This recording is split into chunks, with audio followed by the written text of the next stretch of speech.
Our village was named Big Fish Tree Village for a reason. It was because of the massive tree standing in the center. It was 4 men wide and reached 10 stories into the sky, its branches drooping down like a magnificent emerald umbrella. During the years of famine, that tree was our savior.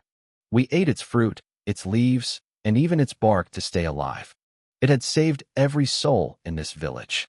But now, they wanted to kill it. An old Taoist priest had arrived and declared the tree was a demon. He claimed the great drought in Annan County was the tree's fault, and that only cutting it down would bring the rain. I couldn't believe it. Without the big fish tree, would this even be our village anymore? You little brat, do you want to die? A sharp voice barked at me. I stood there, my back pressed against the rough bark, arms spread wide. I was only 13, a thin boy trying to shield a giant with my own body. A dozen soldiers surrounded the tree, holding massive iron saws. The villagers watched from a distance, their eyes filled with pity, but not a single one of them moved to help. The commander pointed his finger at me and roared, "Move, or I'll saw through you along with the tree. You can't do this." I shouted back, "It's not a demon. It saved us." My voice was high and desperate, but my feet didn't budge. Whether it's a demon or not isn't for you to decide. The voice was cold and ancient. The old Taoist stepped forward, his white hair and beard fluttering. He wore a brown robe and carried a horsetail whisk. "Today is the Great Prohibition, a day when all demons must hide. If we miss this chance and its soul returns, you will all die." The soldiers shivered in fear. The commander didn't want to kill a child in cold blood, so he turned to the crowd and screamed for someone to grab me. My third uncle, Zhang Dezhu, rushed out from the crowd. "Xiao Xian, what are you doing? Get out of the way," he yelled, grabbing my shoulders. "Third uncle, stop them. The tree isn't a demon. It saved our lives." I fought him. I hugged the trunk with everything I had, but I was just a boy. He was a grown man. He pried my fingers loose and dragged me away while I kicked and screamed. I even called him by his embarrassing nickname, Fish Mother Brother, hoping he'd let go in anger. He just gripped me tighter, telling me I was throwing my life away. The commander didn't waste a second. "Start sawing," he ordered. 16 soldiers gripped the long iron saws. They began to pull. The sound that followed wasn't the sound of wood cutting. It was a piercing, metallic screech, like iron grinding against iron. It was so loud and sharp that the villagers covered their ears and backed away. The soldiers turned pale and stopped. If they kept going, the vibrations alone would have killed them. "Vile creature," the Taoist hissed. He took a single step, and to my horror, he glided 10 yards through the air like he was flying. He pulled out a copper mirror and slammed it against the trunk. The mirror flashed with a blinding light. The big fish tree shuddered violently for a moment, then went deathly still. The Taoist flicked his whisk. "Try again." The soldiers took a deep breath and pulled the saws. This time, it sounded like normal wood. But as soon as the teeth bit deep, my heart stopped. Thick, crimson blood started gushing from the wound. It wasn't sap. It was hot, red blood, flowing out just like it would from a human being. The villagers gasped, their faces turning white with terror. "It really is a demon," the commander shouted, his voice trembling. "Saw it down. Kill it." "No," I screamed. I somehow broke free from third uncle's grip and charged back toward the tree. Seeing it bleed made my soul ache. I didn't care about the soldiers or the saws. I just wanted to stop the pain. But before I could reach it, several village men tackled me to the ground. I struggled, biting and scratching like a cornered animal, tears blurring my vision. The saws kept moving. Asterisk push, pull, push, pull, asterisk. Wood chips soaked in blood sprayed everywhere, staining the ground a dark, sickly red. The soldiers were exhausted and terrified, but they didn't stop. For half an hour, they labored until the tree finally stopped shaking. The blood stopped flowing. In an instant, the lush green leaves turned yellow and brittle. They fell from the branches like a golden rain. Then, a massive crack of thunder shook the sky. Dark clouds rushed in, and seconds later, a torrential downpour began. "It's raining. It's really raining." The villagers cheered. They looked at the dying tree with hatred now. They were convinced the priest was right. They called it a curse. They thanked the heavens that the demon was finally dead. The soldiers tried to finish the job, but they hit a snag. There was 1 foot of wood left in the center that the saws couldn't penetrate. No matter how hard they pulled, the iron teeth wouldn't move. The Taoist's eyes went cold. Still clinging to life? What a joke. He stepped forward, and his whisk suddenly transformed into a shimmering green sword. Move, he commanded. The soldiers scrambled back. The Taoist swung the blade. A wave of green energy shot out, slicing through the final bit of the trunk and extending for dozens of yards into the forest behind it. The sky roared with thunder again. The big fish tree began to tilt. It fell slowly, aiming its massive weight directly at the Taoist, as if using its final breath to take its murderer with it. But the Taoist just smiled. He leaped back gracefully, letting the giant crash into the mud. He walked up to the fallen trunk and thrust his sword into the very center. When he pulled the blade back, a glowing green pearl the size of a fist was perched on the tip. It smelled sweet, like a forest after the rain. The demon is gone, the Taoist announced, tucking the pearl away. There will be no more drought. The commander wiped the rain from his face, grinning. Thank you, Immortal, for saving us. The Taoist didn't answer. He waved his sleeve, and in a flash of light, the entire massive trunk, all 10 stories of it, vanished. He had taken the wood for himself. Without another word, he turned and walked into the ring. With every step, he covered 10 yards, disappearing into the mist in seconds. The commander laughed and waved his men to follow. Let's go, boys. We're getting a reward for this. I stayed there on the ground, soaked and broken, staring at the empty hole where my savior used to stand. The rain kept falling, washing away the blood, but it couldn't wash away the emptiness in my chest. The soldiers and the Taoist were gone. All that remained was a massive stretch of blood-red earth, extending dozens of yards in every direction. The stump of the big fish tree sat there, jagged and raw, looking more like butchered flesh than wood. The crowd began to drift away. It's over, someone muttered. The tree demon is dead. Oh no, I left my laundry out, another cried. The rain is ruining everything. My grain is still drying in the courtyard. I listened to them, my heart heavy. Then, a voice rose above the rest. Wait, they said this was a drought demon, but our village well never went dry. The mountain springs always flowed. What kind of drought was that? Are you questioning the county magistrate? Someone hissed. No, just talking. Let's go. I've seen enough for one day. At least I have a story to tell the neighbors now. I saw an immortal slay a demon. The rain poured harder. The villagers vanished into the mist, leaving me alone. I didn't try to charge the stump anymore. I just stood there, soaked to the bone, staring at nothing. Tears mixed with the rain, streaming down my face. I stumbled toward the stump. I looked at the jagged cut, still stained with those strange blood-red characters, but I didn't dare touch it. They have no conscience, I whispered, my voice breaking. You protected them. Every time there was a famine, you gave us so many seeds we couldn't even finish them. You saved everyone. But they wouldn't save you.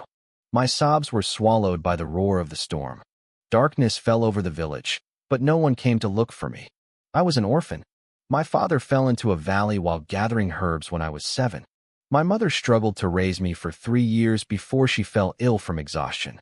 Before she died, she touched my face and told me, Xiao Xian, don't cry. I will turn into the big fish tree and watch over you forever. I curled up on the cold, wet stump. I pressed my cheek against the wood, and strangely, the rain stopped hitting me. It was as if a canopy had formed over my body. Exhausted and broken, I fell asleep. In the darkness of my dreams, a figure approached. She leaned down and whispered my name. Xiao Xian. I opened my eyes. My heart leaped. Mother! Her eyes crinkled into beautiful crescents. She reached out and cupped my face. Xiao Xian, listen to me. I was supposed to take my human form today, but I was betrayed. My body is destroyed, and my spirit cannot linger. Rather than fading into nothing, I will use what is left to forge your foundation. She spoke quickly, her voice fading. I buried a cultivation manual and a protective jade pendant under the tree. Dig them up when you wake.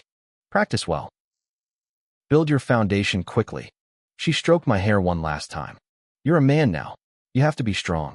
No matter how hard life gets, never give up. And Xiao Xian, don't trust anyone. The world of cultivators is full of evil people. Remember that. Everyone you meet is a villain. Never trust them. Just live. You must live. Her body became transparent, turning into a single speck of green light. It shot forward and sank into my chest. Mother! I screamed, bolting upright. The rain had stopped. The moon hung high in a clear, star-studded sky. Was it a dream? I grabbed at my shirt, pulling it open. Right over my heart was a tiny, faint mark shaped like an elm tree. It wasn't a dream. I scrambled off the stump and began digging frantically where she had pointed. The mud was a mess of blood and rainwater.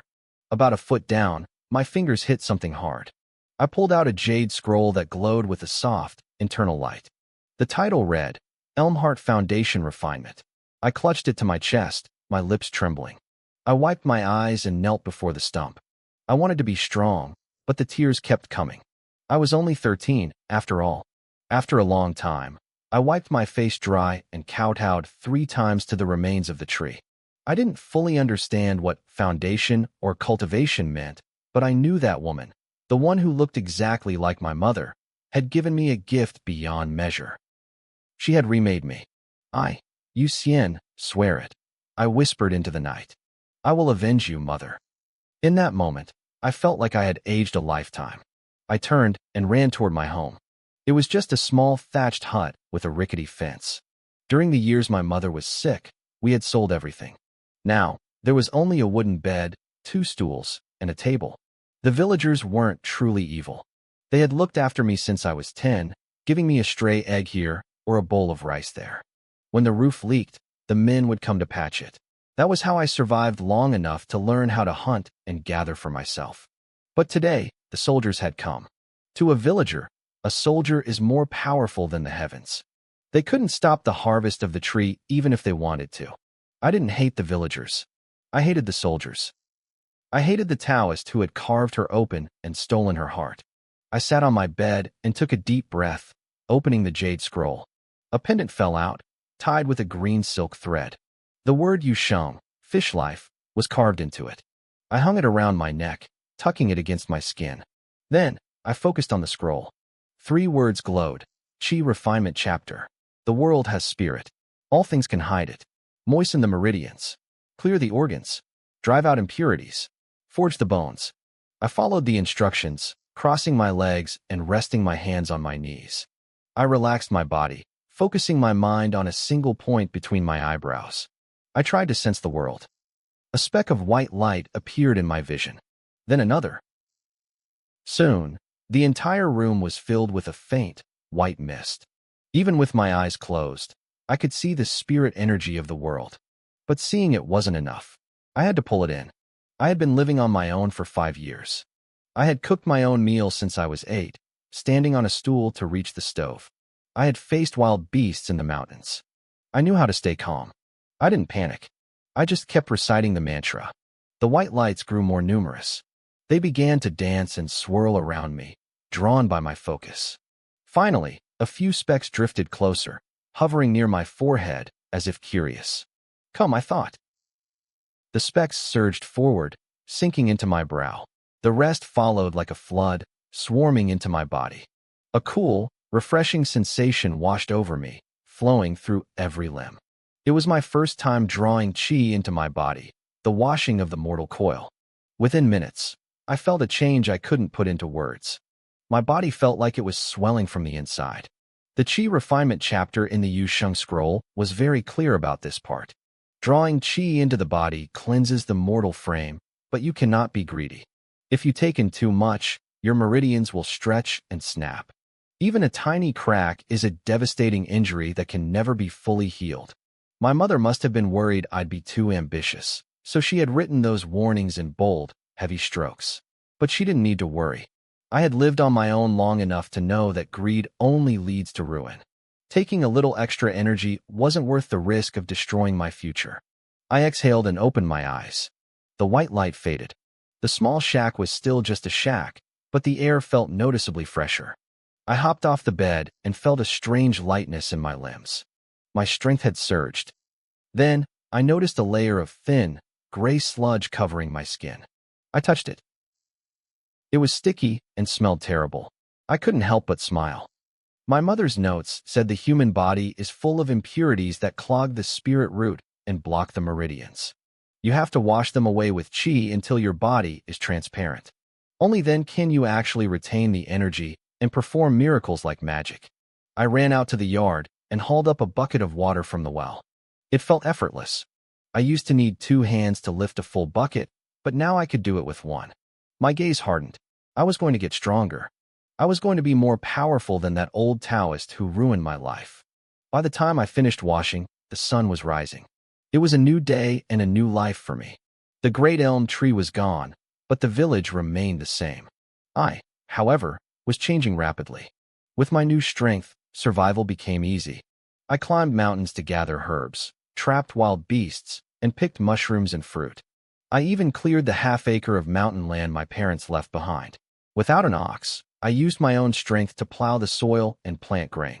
For the first time, I wasn't starving. I could eat 3 full meals a day. A year passed in the blink of an eye. I was at the age where boys hit their growth spurts. With plenty of food, I shot up until I was only half a head shorter than the local men. I never missed a day of cultivation. Inside my shack, I was finishing my 731st session of drawing chi. The energy washed through me, but there were no more impurities to push out. My meridians were clear. My bones were tough. A pale green spirit root glowed within me, stretching from my dantian to the crown of my head. My mother had used every bit of her soul to forge this root for me. My sea of chi was now crystal clear and ready. If I wanted to, I could stop just drawing chi and start condensing it. That would make me a true cultivator of the chi condensation stage. I wouldn't just be strong and fast. I'd be able to use spells and perhaps even fly. But I opened my eyes and stopped. Condensing chi wasn't like drawing it. It required absolute focus. If I was interrupted and the energy turned violent, it would explode inside me, leaving me dead or crippled. I couldn't do this at home. If a villager knocked on my door at the wrong moment, it would be a disaster. I washed up, grabbed my woodcutting blade, and headed out. Great Elm Village was surrounded by mountains. I greeted a few neighbors and headed straight for the back hills. 3 months ago, while hunting, I'd found a secluded cave. It was deep in the forest where no villagers dared to go, a perfect place to break through. The forest was thick with toxic insects and predators, but I wasn't afraid. I could lift a boulder that would take 2 grown men to move. After 2 hours of trekking through the dim, silent woods, I reached the cave.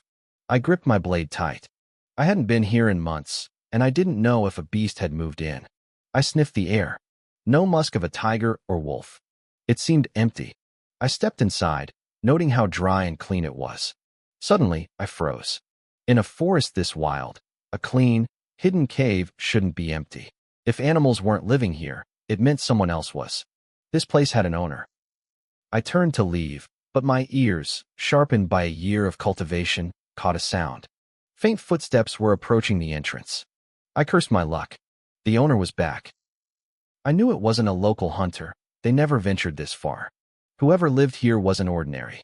I retreated into the darkest corner of the cave, clutching my blade, my heart hammering against my ribs. A shadow stretched across the cave floor. The person stopped at the entrance, sensing something was wrong. "Who's in there?" A man's voice called out. It was deep and cautious. I held my breath and didn't answer. "This cave is my home," the voice continued. "If you're a hunter from Great Elm or Stone River Village, just looking for a place to rest, come out. I won't hurt you." I hesitated. If he was willing to let a hunter go, maybe I didn't need to fight. I could just play the part of a lost villager and walk away. I took a deep breath, stepped out of the shadows, and walked toward the light. A burly man stood at the mouth of the cave. He looked to be in his 30s, his expression heavy and cautious as he stared into the darkness.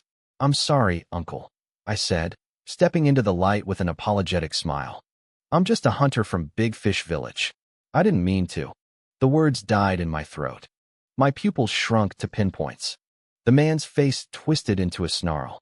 With a sudden flick of his hand, a ball of fire the size of a bowl manifested out of thin air. It streaked toward me like a bolt of lightning. The impact was deafening. The fireball slammed into my chest, and the world exploded in heat and pain. I was thrown backward 10 feet, my body hitting the dirt with a sickening thud. I coughed up a spray of blood and went still. "Damned ant," the man spat, lowering his hand. How dare you crawl into my cave? It's a good thing I was out looking for spirit herbs. If you'd disturbed my cultivation, you would have ruined my foundation. He walked toward me, his boots crunching on the gravel. He reached out a leg, intending to kick my corpse out of his way. But the moment his foot left the ground, I moved. I wasn't dead. I snapped my eyes open, my heart screaming. The wood-cutting blade I'd never let go of hummed with a faint, shimmering light. I lunged upward with every ounce of strength I possessed. What? The man gasped. He never expected a 14-year-old village boy to survive a direct hit from a fireball. My chest was charred black, yet here I was, channeling spiritual energy into a blade. The cold steel tore through his robes and sank deep into his groin, ripping upward into his abdomen. He let out a strangled scream and collapsed.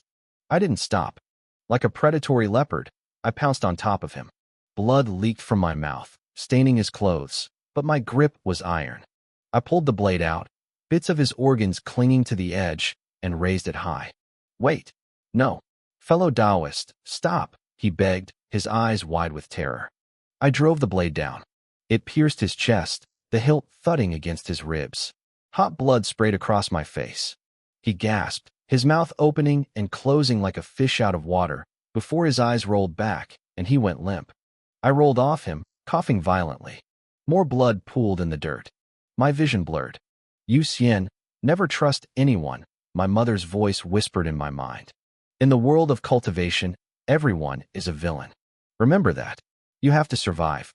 When I finally opened my eyes, the sun was low in the sky.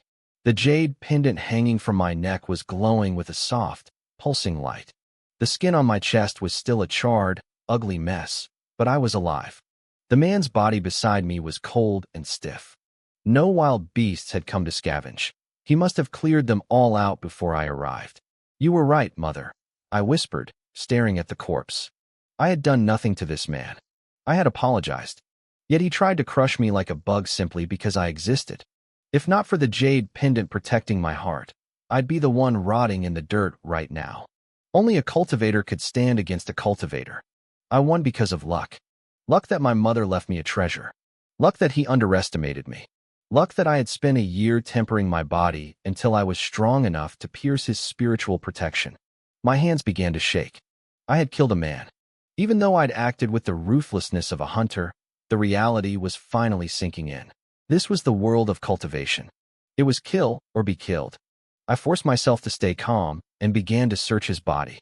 He was a practitioner who could cast spells, which meant he was at least in the early stages of chi condensation. He had to have something useful. My fingers brushed against something hard at his waist. I pulled out a short sword in a bronze scabbard. When I drew it, the blade shimmered with a sharp, biting cold. It was far better than my old hunting knife. I also found a small scroll, 2 white porcelain bottles, and a wooden token. The bottles held medicine, though I didn't dare taste them yet. The scroll was titled Small 5-Element Spells. The token was engraved with 5 ancient characters, Ascendant White Cloud Sect. I gathered the loot, dragged his body deep into the cave to hide it, and began the long, painful trek home. There would be no breakthrough tonight. I needed at least a month to heal. I washed the blood off in a mountain stream and slipped into my house under the cover of darkness. I changed my clothes, cooked a massive pot of sorghum rice with smoked meat, and ate until I was full. Only then did I sit on my bed and breathe. I closed my eyes, guiding the thin wisps of chi through my meridians to dull the pain. By morning, the charred skin on my chest had begun to scab over. I pulled out the bloodstained scroll. I wanted that power, the power to summon fire and lightning with a wave of a hand. The scroll contained 5 techniques: small fireball, small earth escape, small golden light, small water healing, and small wood spirit. The man had used the fireball on me. Unfortunately, these required a foundation of chi in the dantian to cast. I couldn't practice them yet. I tucked the treasures away and went back to my life. I washed clothes, picked vegetables, and tended to the fields. To the villagers, I was just the same old Yu Xian. I spent the next 2 months living simply, eating, sleeping, and tempering my body while my wound faded into a faint scar. It was now mid-November. The air was biting cold, and I was nearly 15. My body felt transparent, my sea of chi crystal clear. I had spent 14 months sharpening the blade of my soul. If I kept grinding without using it, the edge would eventually break. I knew the time had come. It was time to finally reach chi condensation. It was night. I sat on my bed, cross-legged, eyes closed. It was well past midnight. The villagers wouldn't disturb me now. I had thought about going into the mountains, but winter was coming. The predators were half mad, hunting everything in sight to build fat for hibernation. If I went in now, the beasts would only distract me. I cleared my mind. I pushed away every stray thought until I was focused on nothing but my breath. The surrounding chi began to gather, rushing toward me. But this time, I didn't let it just wash over my skin. Guided by my spiritual root, I pulled it deep inside. I funneled it straight into my dantian. My lower abdomen felt like it was twisting. It was time to open the sea of chi. The chi pooled in the center of my body. It started as small as a grain of rice, then grew to the size of a soybean, then a peanut. It kept expanding, a pea, an egg, and finally, the size of a goose egg. My expression remained calm, but beads of sweat began to roll down my forehead. Opening the sea of chi was painful, but the pain wasn't the hard part. The real challenge was control. I had to compress that energy without letting it go wild and blowing me apart from the inside. I had to be careful. I had to be precise. A ball of white light, the size of a fist, spun rapidly in my dantian. Technically, I had succeeded. I had reached chi condensation. But I didn't stop. I kept pulling more energy in. I wasn't satisfied with a fist-sized core. My manual was clear. The larger the sea of chi at the moment of breakthrough, the stronger the foundation. A fist-sized sea was pathetic. It wouldn't even be enough to cast 2 spells. I pushed harder. The sea expanded to the size of a palm, then a bowl, then a full foot wide. But when it reached the size of a wash basin, the chi stopped flowing. It wasn't that I couldn't take more. It was that my green spiritual root had hit its limit. Spiritual roots are ranked in 6 grades: inferior, low, medium, high, top, and perfect. I didn't know it then, but a 1-foot sea of chi meant my root was only low grade. Still, I was satisfied. A smile tugged at my lips. I formed a hand seal, locking the energy in place. The swirling light fused with my dantian, becoming one with me. I opened my eyes and wiped the sweat from my face. I could feel it now, a cloud-like mass of energy swirling inside me. In the early stages of chi condensation, the energy looks like a cloud. Later, it turns into a liquid stream, then a silver mist, and finally, it becomes as solid as iron. Beyond that lies the foundation establishment stage. They say once you reach that, you leave your mortal shell behind and can live for 200 years. That was a long way off. For now, I needed to strike while the iron was hot. I pulled out the scroll and looked at the next section. The manual explained that the size of your sea of chi was everything. If I had a 1-foot sea and someone else had a 10-foot sea, they could crush me even if we were at the same level. While I could cast 5 spells, they could cast 50. The gap between talent and grades was a massive canyon that few could ever cross. I didn't let it bother me. Cultivation is a personal journey. I would just walk my own path. The work became slow. I spent my nights refining chi, but the sea barely seemed to grow. I didn't mind. I had plenty of time and a simple heart. I focused on my next goal, mastering the 5 spells. I started with the small fireball technique. It looked easy when that man did it, but it was incredibly difficult for me. I had to coordinate the chant, the hand seals, and the flow of chi all at once. I spent every day practicing. Sometimes, I'd manage to produce a tiny spark, and I'd be over the moon with joy. Half a month passed in a flash. Heavy snow began to fall. The villagers hung red lanterns and pasted New Year couplets on their doors. It was officially the new year. Inside my quiet house, I let out a low shout and flicked my wrist. A fireball the size of a walnut shot out. It slammed into a heavy wooden stump I used for practice. The stump was already charred and battered from weeks of abuse.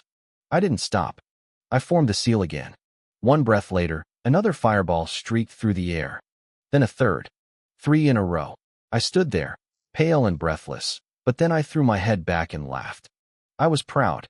After half a month of hard work, I had mastered the small fireball. Even if they were only walnut-sized, 1 hit was enough to kill a mountain wolf. Since my mother passed, this was the happiest I had been. But the laughter eventually faded. I sighed and started cleaning up. Even if I was alone, I had to celebrate the new year properly. I had made dumplings the night before. I boiled a pot and set out 3 plates with 3 sets of chopsticks. I knelt before the 2 empty seats and bowed my head to the floor 3 times. "Dad, Mom, Happy New Year," I whispered. I sat down and started eating. But after a few bites, my hand slowed down. 2 tears splashed onto my plate. I missed them. I missed them so much. Every house in the village was glowing with lanterns that night. Mine was too. After finishing my meal, I sat cross-legged on the bed and watched the snow fall outside the window.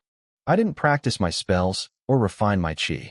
I just sat there in the silence, waiting for the first day of the new year to arrive. There was no one else to keep the vigil, so I would do it. My short blade and the ascendant white cloud sect token lay on the nightstand. As I stared at the snow, the token began to twitch. Then it started to shake. It grew more violent, rattling against the wood until it was jumping like a panicked frog. I frowned and turned my head. What was happening? I reached out and grabbed the token. It stopped moving immediately, but a split second later, a sharp, stinging pain shot through my palm. "Ah!" I yelped, flinging the token away. It landed on the floor. I looked at my hand. Something had pricked me, and a few drops of blood were oozing from my palm. On the floor, the words Ascendant White Cloud Sect glowed faintly before going dark. "What are you?" I muttered, wiping the blood. "Are you alive?" I climbed off the bed and crouched down, staring at the piece of metal. I didn't dare touch it again. The damn thing had bitten me. The token didn't answer. It just lay there like a cold, dead object. I thought for a moment, then went to the kitchen to grab a pair of chopsticks to poke it with. I used my chopsticks to pick up the token, turning it over and over. No matter how I looked at it, the thing seemed like a dead object. It shouldn't have been jumping around, and it definitely shouldn't have bitten me. "You're no ordinary piece of metal," I whispered. "One day, when my cultivation is high enough, I'll figure out your secret." I watched it for a long time before finally setting it back on the nightstand. I leaned my head on my hand and stared out the window again. Time crawled by. The snow fell harder, thick white flakes swirling in the dark. Then I saw it. The snow seemed to cluster together, forming the shape of a person flying toward my small courtyard. I rubbed my eyes, thinking I was hallucinating from exhaustion. I was only at the early stage of chi condensation, after all. I still needed to eat, drink, and sleep like any other mortal. But when I looked again, the figure hadn't vanished. It grew clearer, descending through the storm until it landed right in my yard. My heart hammered against my ribs. I was wide awake now. It was the middle of New Year's Eve, and a man had just dropped out of the sky. Was he a ghost or a god? I didn't wait to find out. I lunged for my short blade, jumped off the bed, and threw open the door. "Who's there?" I shouted. The figure stepped forward. It was a middle-aged man wearing a long white robe that blended perfectly with the snow. He looked at me with cold, indifferent eyes. So he said softly, "You are the one who awakened the immortal Ascension Order." I kept my grip tight on the knife. "Who are you? What order?" "You possess a wood attribute spiritual root, and you have been chosen by the order," the man said. "It is fate. I am here to fulfill a promise made 100 years ago. I will take the descendant of that family back to the White Cloud sect." He looked at me with a hint of disgust and flicked his wrist. The token on my nightstand turned into a streak of white light. It flew through the air and landed in his palm. As he held it, the words on the metal shifted. The name changed, now reading, Immortal Ascension Order. I went silent. That single display of power told me everything I needed to know. This man was on a level I couldn't even imagine. He clipped the token to his waist and glanced at me. "You aren't curious?" I lowered my head and showed the utmost respect, though my muscles were coiled tight. I was ready to fire off 3 fireballs at a second's notice. After my brush with death on the mountain, I didn't trust anyone. "Senior's power is boundless," I said. "I only follow orders. I am not curious about anything else." The man stood with his hands behind his back. "I am Quan Dao, an inner sect elder of the White Cloud sect. I am here to repay a debt. A century ago, our sect promised that if a descendant of your line possessed the right bones and awakened this token within 100 years, they could enter the sect without an entrance exam. Today is the final day of that century." My heart skipped a beat. I understood now. The man I had killed on the mountain, the original owner of the token, his ancestors had this connection. He had carried the token for years without ever waking it up. Now, that opportunity had fallen into my lap. I knew I had to leave Fish Village eventually. If I stayed here and practiced alone, reaching the late stages of chi condensation would take a lifetime. I was 16 now, a man by village standards. I had planned to head out into the world anyway. The White Cloud sect had to be a massive power in the cultivation world. This was my chance. I raised my hands high in the formal greeting the village scholar taught the children. This disciple thanks Senior for his guidance, I said respectfully. Stand up, Quan Dao said with a wave of his hand. The wind and snow scattered. A long, narrow object about 20 feet long appeared out of thin air. It looked like a small boat, floating silently and shimmering with a faint three-colored light. Get on. Quan Dao stepped into the air and onto the boat. Yes. I followed him, leaping onto the deck. Quan Dao looked annoyed. I could tell he didn't want to be here. If I hadn't triggered the token in the final 2 hours of the century, the promise would have expired, and he wouldn't have had to come. For cultivators, a broken promise can lead to mental demons that ruin future progress. He was only here because he had to be. He was angry because this immortal ascension slot was being wasted on me. He probably planned to test my potential back at the sect. If I was trash, he'd likely just toss me aside. Let's go, he muttered. The long boat shot into the sky. In the blink of an eye, we were hundreds of meters up. It felt like being a falling star. Within seconds, the ground vanished. I sat huddled in the boat, my chest tight from the sheer speed. My stomach churned, and it took a long time for the nausea to fade. When the boat finally leveled out, I gathered the courage to look over the side. The world below was a blur of shadows and jagged mountain ranges. Fish Village and the entire Annan County were gone, swallowed by the distance. I stared at the empty horizon for a moment, then closed my eyes and waited for whatever came next. Even at this incredible speed, we flew for nearly 8 hours. Finally, the boat began to slow. A massive mountain peak appeared ahead, larger than anything I had ever seen. In the moonlight, it pierced the clouds, majestic and imposing. Shimmering lights danced around the peaks, and white mist swirled like living things. This was the White Cloud sect. The boat touched down in front of the sect's main gate. Quan Dao waved his hand, shrinking the boat back into nothingness. Follow me, he said. I scrambled to keep up. As we walked, we passed dozens of disciples. No matter their age, they all stopped and bowed deeply when they saw him. Greetings, Elder Quan. Respects to Elder Quan. It was clear he held a high position here. Quan Dao ignored them all, leading me straight into a vast, empty hall. Brother Wang, are you meditating? Quan Dao shouted. Even if I was, you've woken me up now. A raspy, aged voice replied. Aren't you afraid of causing me a cultivation deviation? An old man stepped out from a side hall, looking annoyed. As he got closer, I saw his face and nearly recoiled. He was terrifying. He had no eyebrows, and his face was covered in deep, jagged scars, as if he'd been mauled by a bear. His triangular eyes flashed with a cold light as he looked me over. Oh, the scarred man said. You found a good prospect? You brought him for testing, even though it's not recruitment season. His gaze made my skin crawl. It was worse than being stared down by a tiger in the woods. I forced myself to stand perfectly still.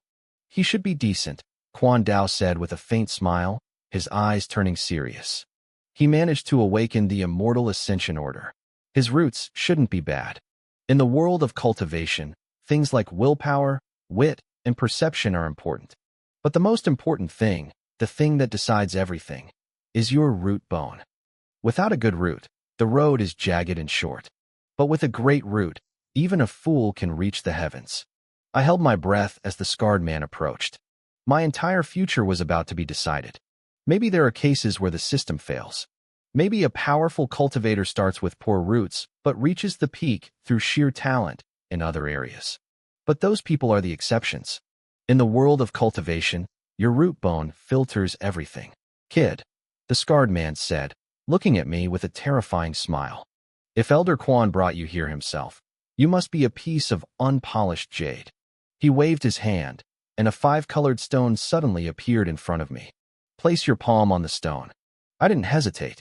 I reached out and pressed my hand against the cold surface of the giant rock. A dim, flickering green light began to pulse from the center. It stuttered and wavered, never growing stronger. The faint smile on Quan Dao's face froze. The scarred man's expression turned into a scowl of pure annoyance. "Brother Quan," the old man snapped, waving his hand to make the stone vanish. "A low-grade wood spiritual root? You wasted my time and brought me a low-grade wood root? Your eye for talent is even worse than I thought." He shook his head, turned around, and walked back into the side hall without a second glance. I stood there in the silence. Quan Dao's face shifted from pale to a flushed, angry red. He turned to me, and for the first time, I saw genuine disgust in his eyes. "To think the immortal Ascension Order awakened for such trash," he spat. "What a waste of a slot. You're only fit for the outer sect. I'll be taking your token back and giving your spot to a real genius." I bit my lip and said nothing. I was just a mortal. My mother had used her very soul and life to forge these roots for me. To these men, it was trash. To me, it was my mother's life. I didn't argue. I just buried the words deep in my heart. Seeing me bow my head in silence, Quan Dao's contempt only grew. He let out a cold laugh. "Fine. Since you're already at the White Cloud sect, I can't exactly throw you out. You'll go to the 100 Mines Pavilion." The outer sect was divided into 6 workshops: spirit herbs, for spirits, judicial, alchemy, weapon forging, and the 100 Mines. Tens of thousands of disciples lived in these workshops, working and cultivating at the same time to provide resources for the inner sect elders and geniuses. It sounded like a grand world of immortals, but in reality, the hierarchy was brutal. The 100 Mines Pavilion was exactly what it sounded like: the mines. It was the hardest, most exhausting place in the sect. Nobody wanted to go there. Only those without power, background, or talent ended up swinging a pickaxe to earn their spirit stones. I could see the malice in Quan Dao's eyes. He knew exactly what he was doing, but I didn't have a choice. "Thank you, senior," I said, nodding. Quan Dao's lip curled. The fool probably didn't even realize where he was being sent. He turned on his heel and led me straight to the 100 Mines Hall. The place was buzzing with activity. Disciples were coming and going through teleportation arrays, heading to various mountain veins. "Oh, Elder Quan," a middle-aged man ran over, wearing a fawning smile. "What brings you to my humble hall tonight?" "I'm bringing you a new recruit," Quan Dao said coldly. The man looked at me and bowed. "If Elder Quan personally delivered him, I will be sure to take special care of." "You dare show favoritism?" Quan Dao barked, making the man jump. "I have no relation to this boy. Treat him like anyone else. Follow the rules." The man's eyes flickered with realization. He quickly bowed again. Yes, I understand perfectly, Elder." "Good. He's your problem now." With a cold snort, Quan Dao turned and vanished. The man watched him leave, then turned to me. His face went flat and neutral. He wasn't stupid. He could tell I'd offended the elder.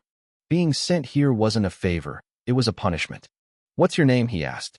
"Yuxian," I replied, keeping my voice steady. "All right, Yuxian. Listen up. We don't force anyone to work here. It's all voluntary. But the more you mine, the more spirit stones you earn. If you find a high-grade vein, there are rewards. Understand?" "I understand." "Good. Follow me to get your gear and your room. Then you're heading down the pits. Just so you know, the 100 Mines Pavilion produces more Foundation establishment cultivators than any other workshop. Once you reach that stage, you become an inner sect disciple." He didn't sound like he believed I'd ever make it. He led me to the logistics office, handed me a bundle, and pointed me toward a cramped, shabby side room. He gave me a few half-hearted instructions about a manager finding me tomorrow, and then hurried away. The room was pathetic, just a wooden board for a bed. I sat down and took a deep breath. It had been a long 2 hours since I'd entered the sect, but at least I was settled for now. I opened the bundle. Inside were 2 sets of outer sect robes, 4 booklets, White Cloud Chi Refining, 10 basic spells, the record of 100 mines, and world trivia, and 2 small bottles labeled bone-strengthening pills and spirit water pills. I popped one of each. Instantly, the hunger and thirst that had been gnawing at me vanished. These pills could keep a person fed for 7 days. Only after reaching Foundation establishment Can a cultivator survive on spiritual energy alone? Until then, it was either food or pills. I felt much better. I changed into my new robes and sat cross-legged to meditate. The moment I started my breathing technique, my eyes widened. The spiritual energy here was 10 times denser than in the outside world. No wonder people slaved away in the outer sect just to stay. After 2 hours of cultivation, my sea of chi actually expanded from 1 foot to 1 foot and 1 inch. This was a good place. I couldn't leave, no matter how hard the work was. The sky was still dark, but dawn was only 30 minutes away. I stopped meditating and picked up the record of 100 mines. It was an encyclopedia of thousands of minerals and treasures, bloodstones, ink jade, sun crystals, and various grades of spirit stones.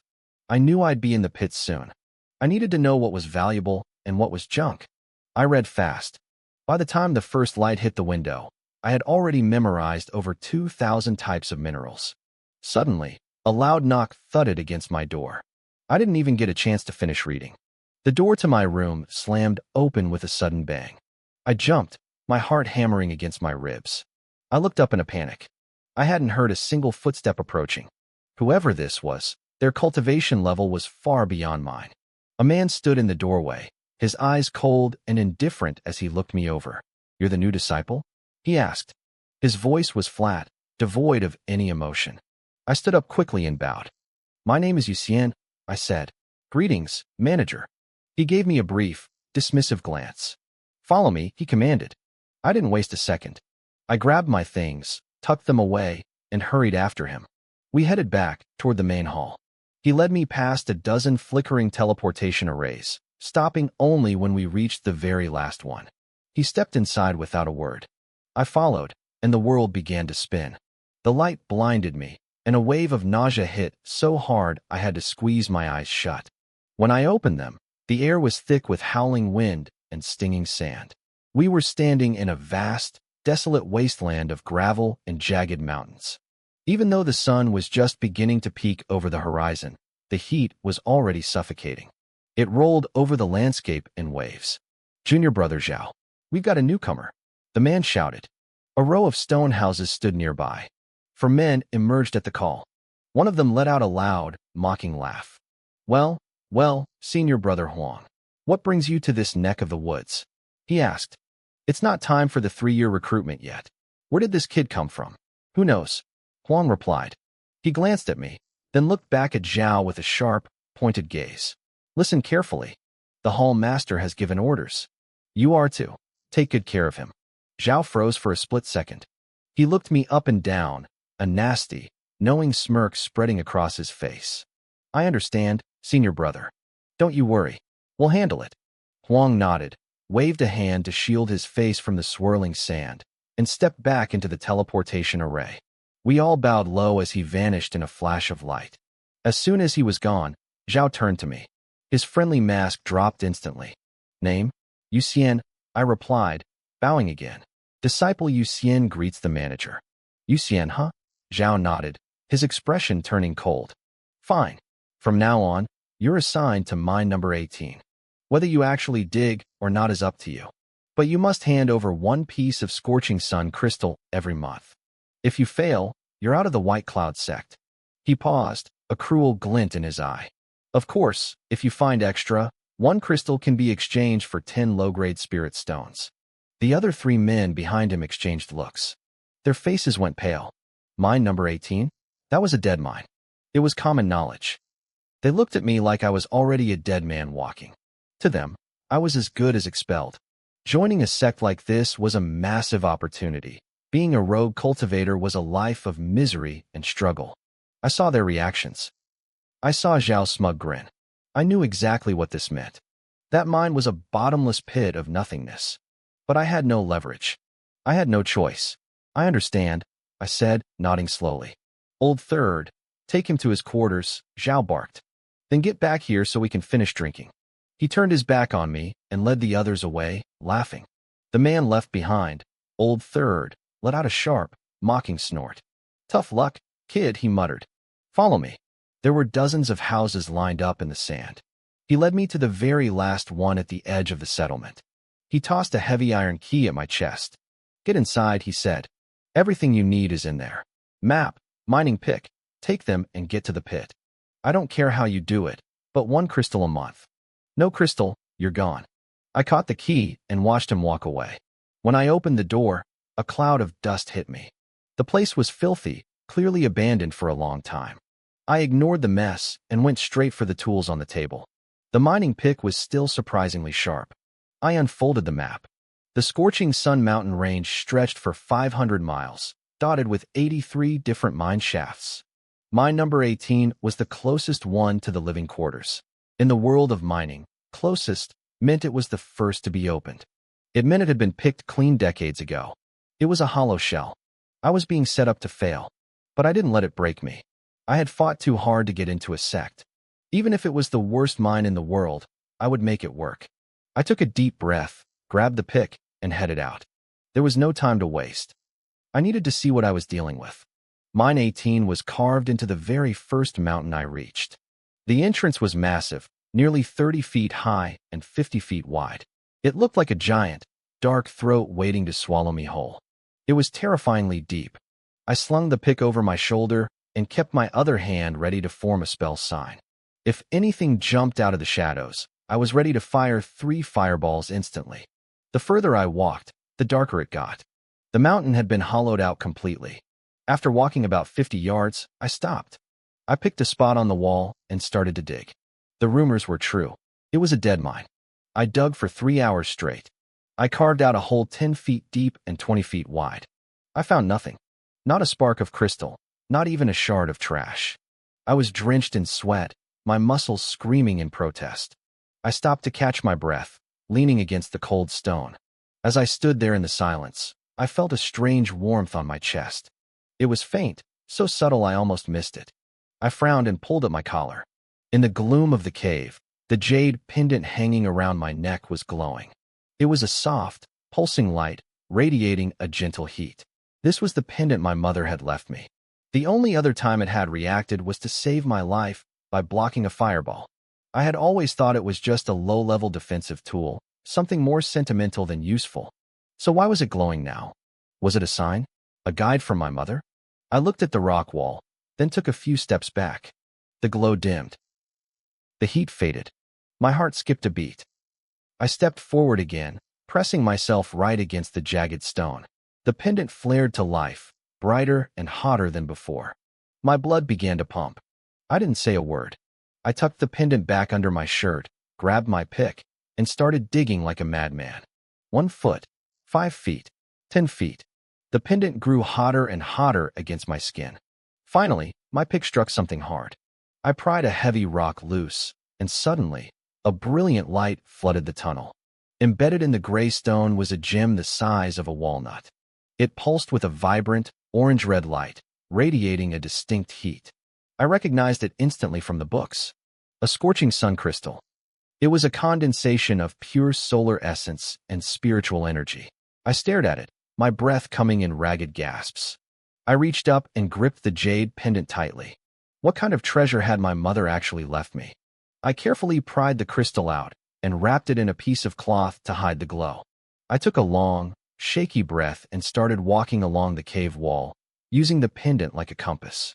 2 minutes later, I felt the warmth again. I stopped. I dug. I didn't even stop to rest this time. The heat on my chest was all the motivation I needed. After 8 feet of digging, I saw that familiar, beautiful glow. Another one. I stood there, soaked in sweat and covered in dust, but I was smiling. There was no doubt about it now. This pendant could sense the crystals. In this dead mine, I had just found a gold mine. I pried the second scorching sun crystal from the rock face, my breath coming in jagged, heavy gasps. My name is Yuxian, and in this moment, I felt like I was finally pushing back against fate. I leaned against the cold cave wall, clutching my chest. First, a small laugh escaped me. Then, I bit my lip as tears started to fall, blurring my vision. Finally, I couldn't hold it back anymore. I let out a long, loud roar of laughter that echoed through the dark tunnels. The sun was beginning to set by the time I dragged my exhausted body out of the mine. I had 4 scorching sun crystals wrapped tightly in a cloth, tucked deep inside my inner shirt where no one could see them. As I walked back, I saw the other disciples returning from their shifts. Their faces told 1,000 stories. Some were beaming with joy, others looked utterly defeated, and a few were simmering with rage. Some moved in tight-knit groups, while others, like me, walked in total isolation. A few headed straight for the supervisor's quarters to exchange their haul for spirit stones, but I kept my head down and walked straight to my shack. I had the crystals, but I couldn't hand them over yet. I wasn't stupid. This was supposed to be a dead mine. If I walked in on my first day and produced 4 high-quality crystals, it would scream secret. If anyone found out about the jade pendant, I'd be dead before dawn. Besides, I didn't have a storage bag. Those were reserved for Intersect Foundation establishment disciples. If I dug up too many crystals with nowhere to hide them, I'd be a walking target. A child carrying gold in a busy market is just asking for trouble. Once inside, I cleaned the dust from my room and sat cross-legged on the bed. I had already mastered the small fireball technique, and its power would grow as my sea of chi expanded. Now, I needed defense. I turned my focus to the small earth shield technique. Half a month passed in a blink. I didn't leave my room once. I poured every ounce of my will into the earth element. "Rise," I whispered. I raised my hand, and dust and grit from the floor swirled into the air, coalescing in a flash. A thin, translucent shield of earth hovered before me. It was only half an inch thick, but when I drew my dagger and stabbed it with everything I had, the blade barely pierced the surface before the shield shattered. I smiled. That was enough. With attack and defense covered, I moved on to healing, the small water healing technique. Another half-month went by. I sat in the center of the room, my fingers forming a seal.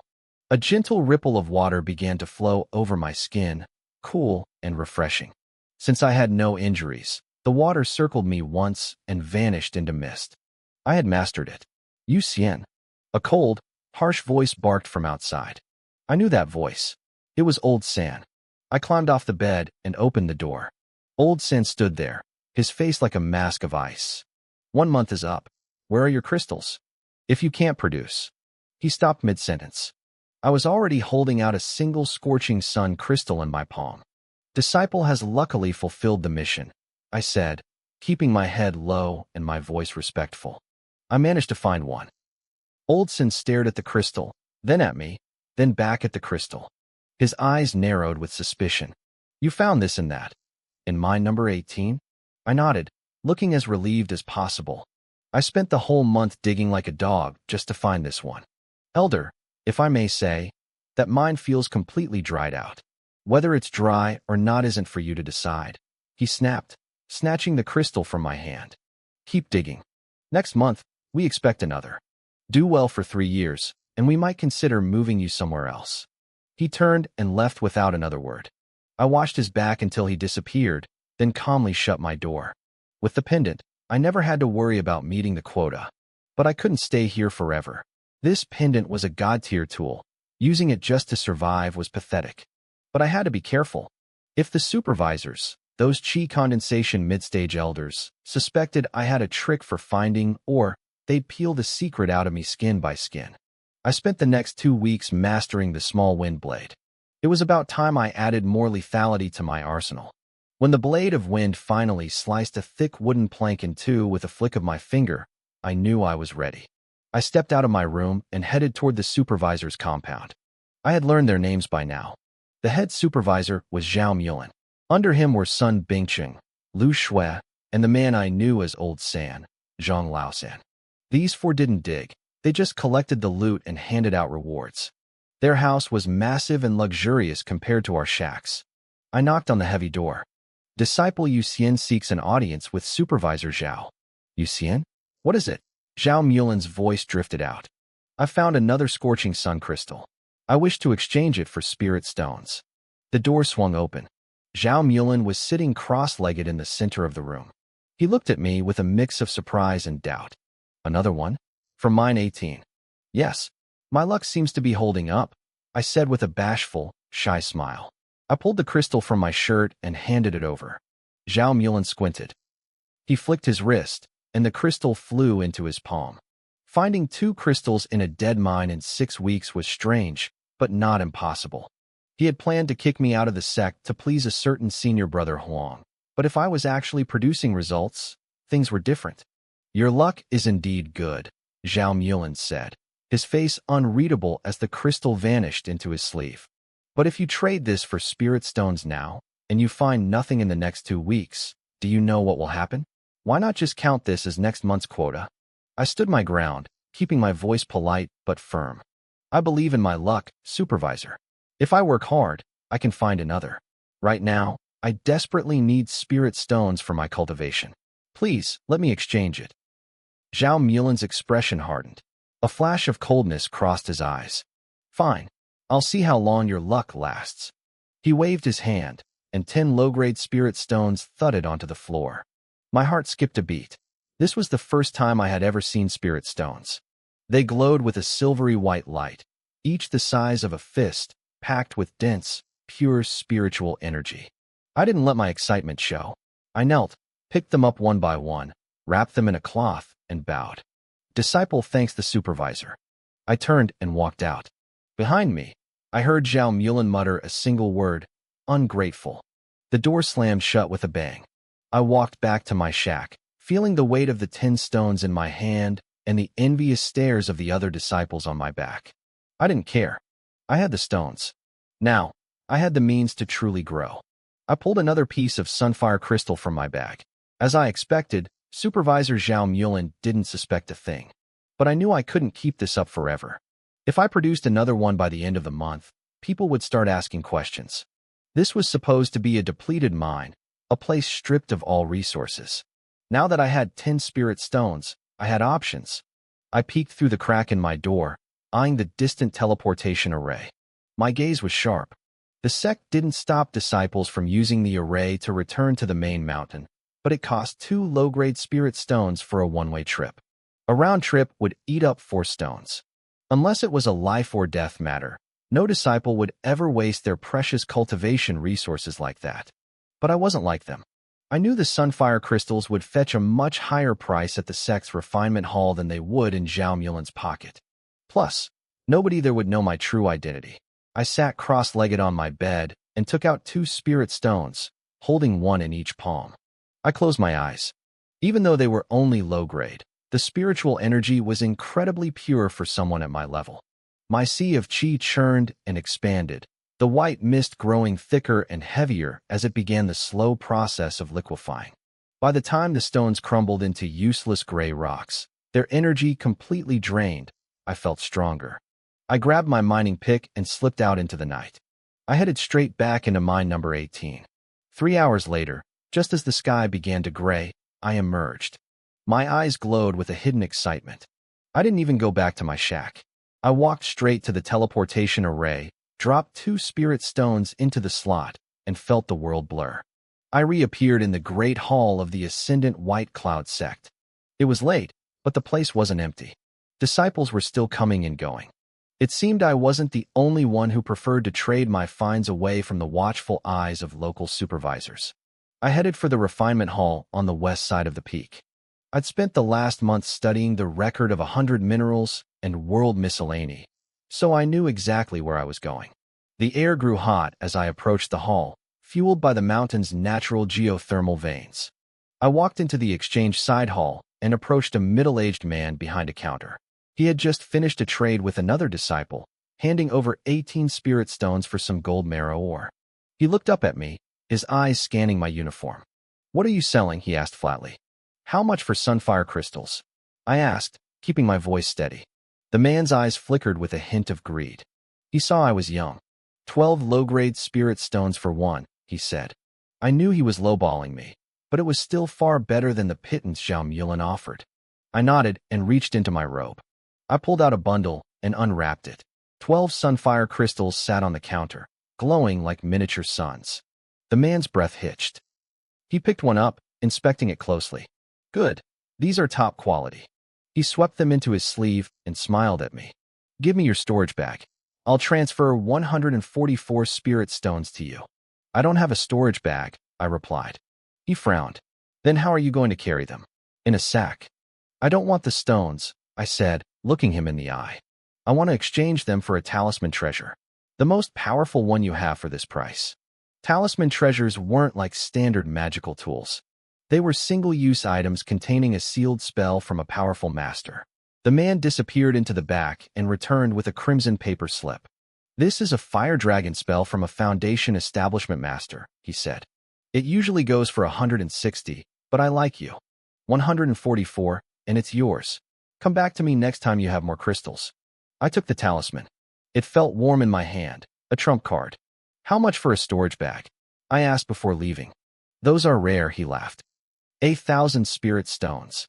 1,000. I nodded and walked away. Behind me, I heard him mutter something about grudges and dead men, but I didn't care. I felt safer now. If Zhao Mulin ever discovered the secret of my jade pendant and tried to kill me, I had a way to burn him to ash. I spent another 2 stones to teleport back to the mining area. I needed 1,000 stones for that bag, which meant I needed 100 crystals. I had to get back to work. Back at the camp, Zhao Mulin was watching me from his window. He watched me return from the array, his brow furrowed in suspicion. He knew I'd just wasted 4 stones on a round trip. To him, it looked like madness. This kid is hiding something, he whispered to himself. He pulled out a yellow paper slip and slapped it onto his chest. His body became semi-transparent as the invisibility talisman took effect. He stepped out into the darkness, following my trail toward mine number 18. He wanted to see exactly how I was finding treasure in a grave of dead rock. I moved deep into the mine, sticking close to the damp rock walls. I followed the pull of the jade pendant against my chest, using it like a compass to feel for any hidden sun crystals. This place was supposed to be a dead end, an exhausted mine, but I knew better. I kept walking, covering nearly 100 feet of dark tunnels until the jade suddenly grew warm. It pulsed with a faint, steady light. I didn't hesitate. I gripped my mining knife and started hacking into the rock. I had no idea that behind me, hidden in the shadows, a semi-transparent figure was watching. Zhao Mulin was there, masked by his invisibility talisman, staring at me like a venomous snake eyeing its prey. He watched me work, his mind racing. He saw how I had navigated the twists and turns of the tunnel to find this exact spot. He knew I had to have a secret, either a treasure for detecting or a rare talent for reading mineral veins. His breath hitched in his throat as he waited in the silence, broken only by the rhythmic strike of my blade against stone. Half an hour passed. Suddenly, the tunnel ignited. A brilliant, blinding light erupted from the hole I had dug, illuminating the jagged walls like high noon. Even a veteran like Zhao Mulin couldn't help but gasp. It was a sun essence jade. This was beyond rare. A sun essence jade only forms when a crystal vein reaches a certain level of purity. Usually, an entire mountain vein produces only one. This mine had already given up a piece 2 years ago, yet here was another. The light was unmistakable. Then, just as quickly as it appeared, the glow vanished. I had tucked it away. Zhao Mulin couldn't contain himself anymore. He lunged out of the darkness, charging toward the hole I'd dug. "Kit, hand over the sun essence jade, and I might let you live," he bellowed. He reached the opening, but he didn't see the jade.